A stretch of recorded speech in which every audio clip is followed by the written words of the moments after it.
Gerry is here. What's up, everybody? Welcome to Playing the Field, a Bachelor podcast. I'm your host, Ryan Field, the sports anchor here at WABC in New York City. Joined now, as always, by your two favorites, Jen Matarese, our Bachelor insider from here at WABC in New York, and joining us via Zoom, Gina Sirico, KABC, Los Angeles' very own. Ladies, welcome.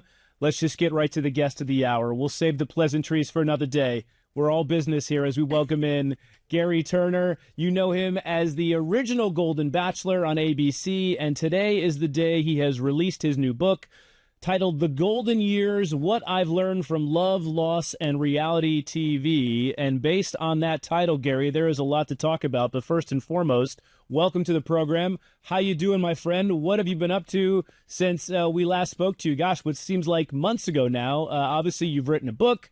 You're engaged. A whole lot of life updates, which sound like it's a good thing.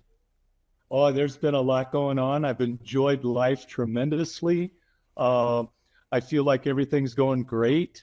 And it is a pleasure to hear from you again. So thank you very much for the invitation to speak today. I appreciate it. I guess first and foremost, with the book, obviously it's making a lot of headlines for a lot of reasons. Why was now the time for you to write this book and get your thoughts out there to the public, sharing a lot of stories that, frankly, none of us knew before? Well, the project of the book started over a year ago, and with the process, going through step by step with approval from ABC and the rights and rewrites with publisher and everything, it was intended to come out months and months ago. But as far as the timing goes, I had stories in my heart that I wanted to get out there, that I wanted everyone to see the rest of the story. So there were comments out there that said that you said Teresa should be worried when this book was going to come out. Did you want her to feel that way? Why put all of this out there? Well, a little bit out of context with that comment, someone asked me if I was worried about the book coming out. Okay. And I go, no, maybe Teresa should be worried, because that comment alluded to some of the rest of the story on pages, in hard copy, that maybe all of it hadn't been told in the past. So, if someone's nervous, they're nervous. If they're not, God bless them.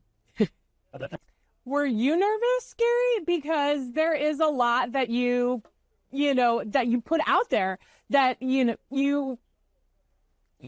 nobody knew before, that, maybe things weren't as great as they were. Were you worried about putting this stuff out there?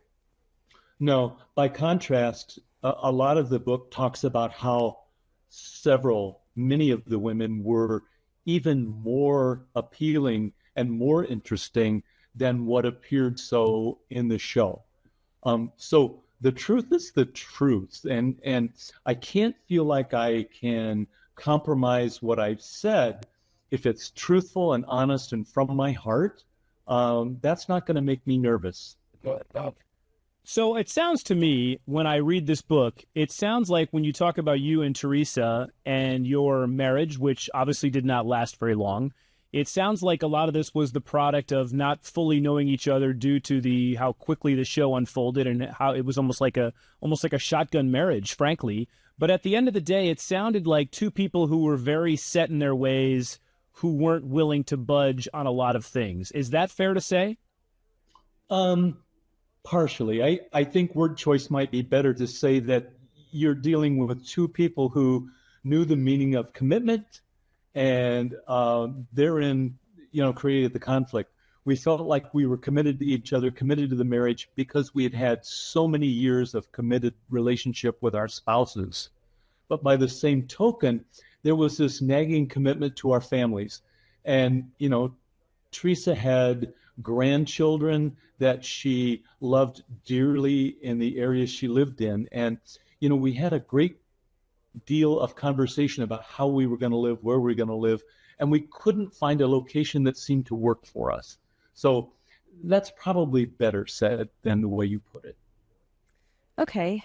So I guess, how do you feel about Teresa sitting down with this book eventually, as I'm sure she would, and reading through it all. Do you have any, I guess, feelings about that and what she's going to take away from this, or do you just not feel concerned about that at this point? Oh, certainly there's a level of concern. But again, I go back to the what has happened in the past, comments that have been exchanged, and all too often comments are left incomplete. And had there been a more complete and thorough statement of things that had gone on, I might have been less inclined to write a book. And when that didn't happen, I really believed that I wanted to express my character, my beliefs, and my morals, and my perspective on what happened. And I really believe I've done that quite well. And I believe everything I've said in that book is 100% truthful. You get into a lot of the situation prior to, post-show and prior to getting married on TV in Palm Springs.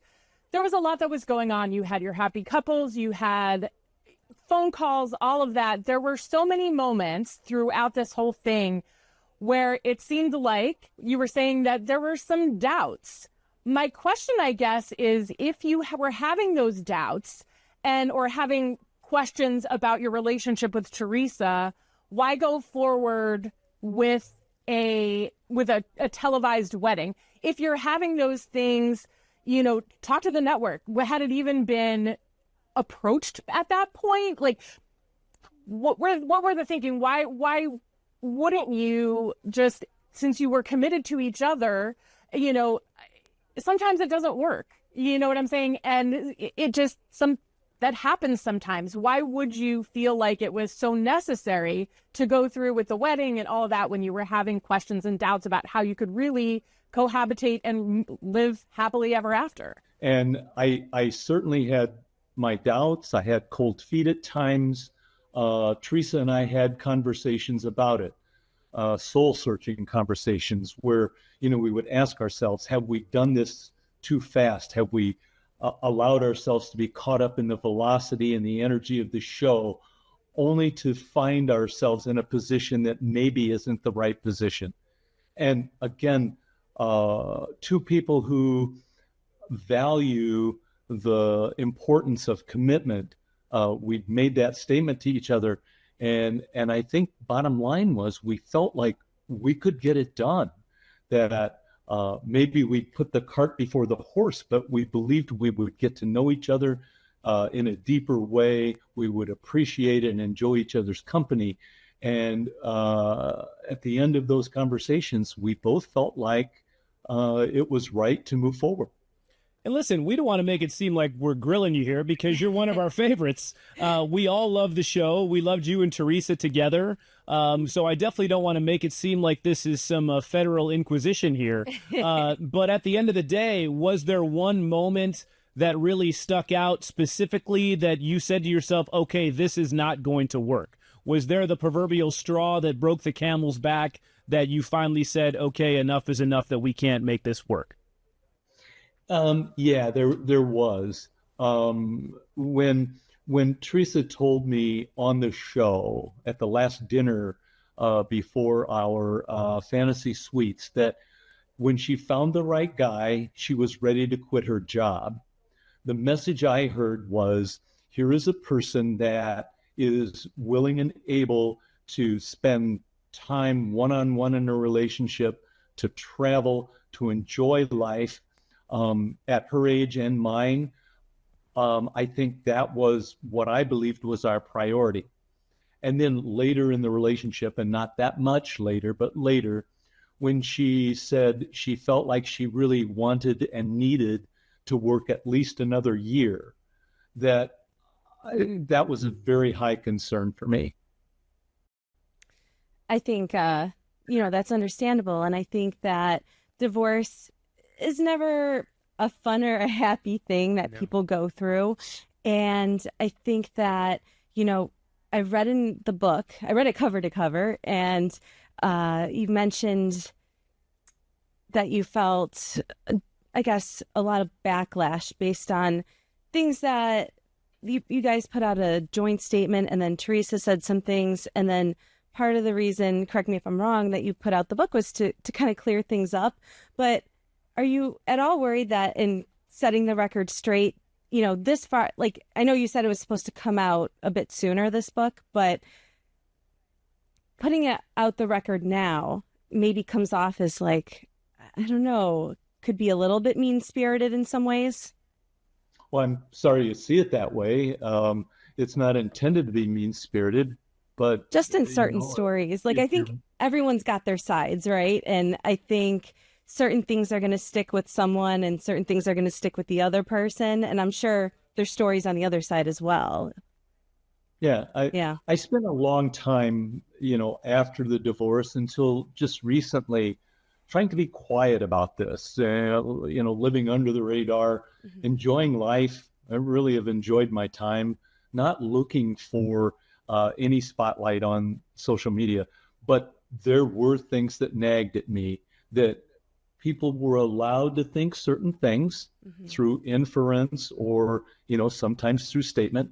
And I thought, no, I can only put up with that for so long without telling my side of the story. And that's what this is about. Gotcha. So the book is obviously the past relationship. You are now in another relationship with Lana. Tell me what lessons you have learned from your time on The Golden Bachelor, from your relationship with Teresa, even from the past with Tony. What lessons are you taking into this relationship and now marriage, the upcoming marriage with Lana? It's interesting that you say that, because lessons are kind of like not what we think about. We're enjoying each other's time and enjoying each other's touch and opinions and humor so much that I guess lessons isn't exactly something we've thought about. Certainly, commitment is important, but I think valuing the other person and knowing them deeply and appreciating all of the factors that they bring to a relationship is so important. And if that's a lesson, then you're spot on with it. Because what was her reaction to the book? So sorry. Early on, I shared the manuscript with Lana. I didn't want her or I to invest in a relationship only to have her become extremely uncomfortable by what she would read in the book. And I do remember there was a couple of days where she became very quiet and she said, I have to process this stuff. And when she came out of that, once again, she was 100% smiles and she said, I'm fine with it. So there's been some really strong reinforcing factors that Lana has brought to this that make it truly different. Got it. Obviously, it sounds like you feel like you're a better man because of everything that you've gone through. For those people that don't know, how did you and Lana meet, and how is this courtship? Obviously, it's not on reality TV, but how has this relationship blossomed perhaps differently than it did with Teresa? First of all, how we met was actually through social media. She slid into your DMs, Gerry? Is that what happened? Actually, yes. Wow. Good for you, Lana, shooting your shot. That's exactly right. The very first night we met at a restaurant, our first date, she brought a little plaque that says, you miss 100% of the shots you don't take. I love that. And that's the way she is. Our relationship has been spontaneous. We have traveled extensively. We're not home very much. We love being gone. We love the new experiences. So it's been a great, great joy in my life to be in this relationship.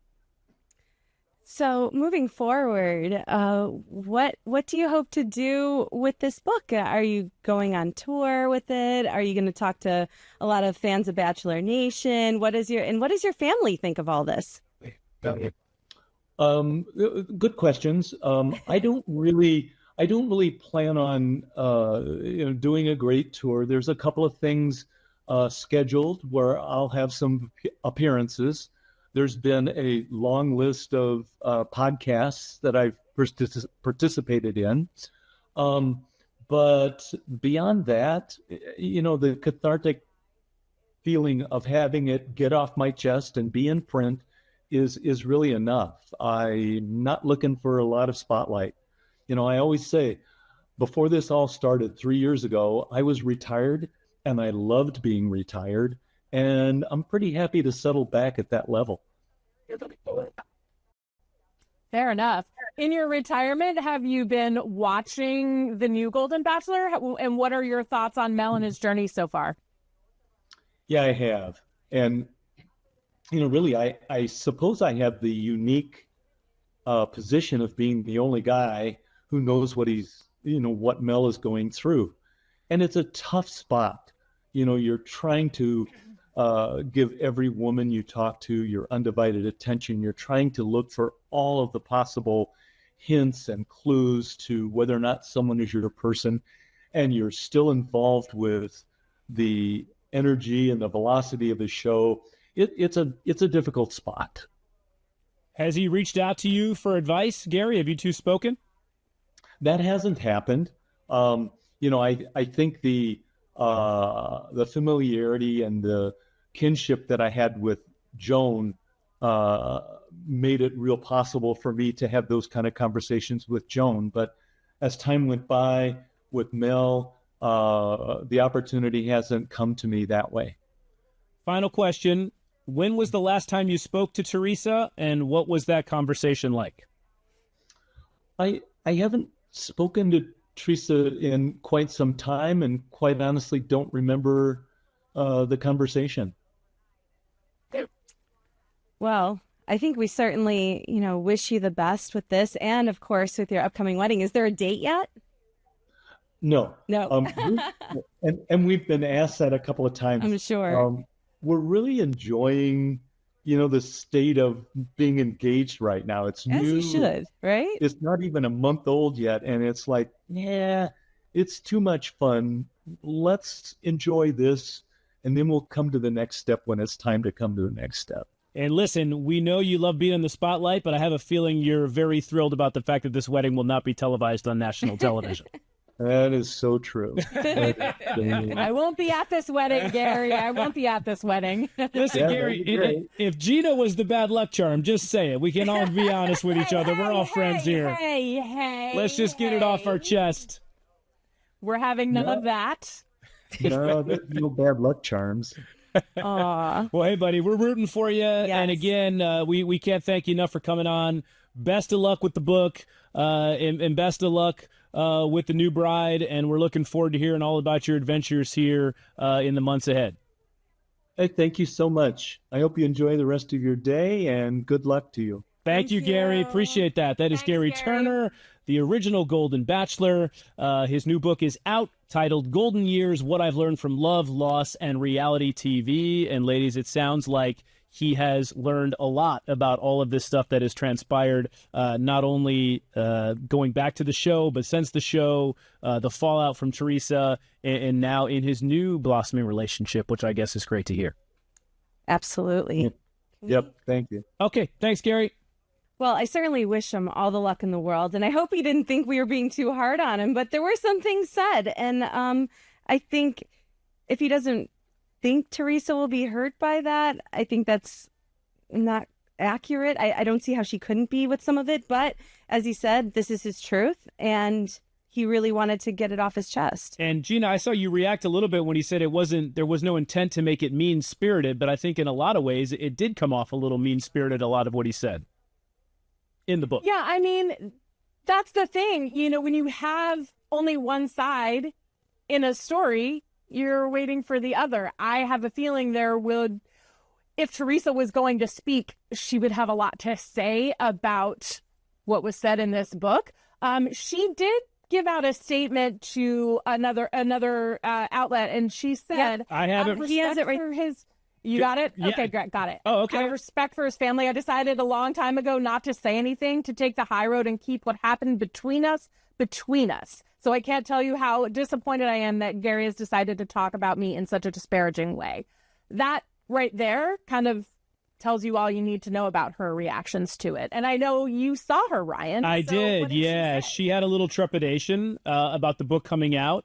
And maybe we can get her on the pod here one day to share her story. I don't think she's ready for that just yet. But, Gina, just to piggyback on the rest of her statement, she said, quote, "Nothing he has said about me or how our conversations went is accurate or happened in the way he is describing it. I'm not sure if Gerry has a bad memory or if he just thought it would sound more dramatic with how he revised it."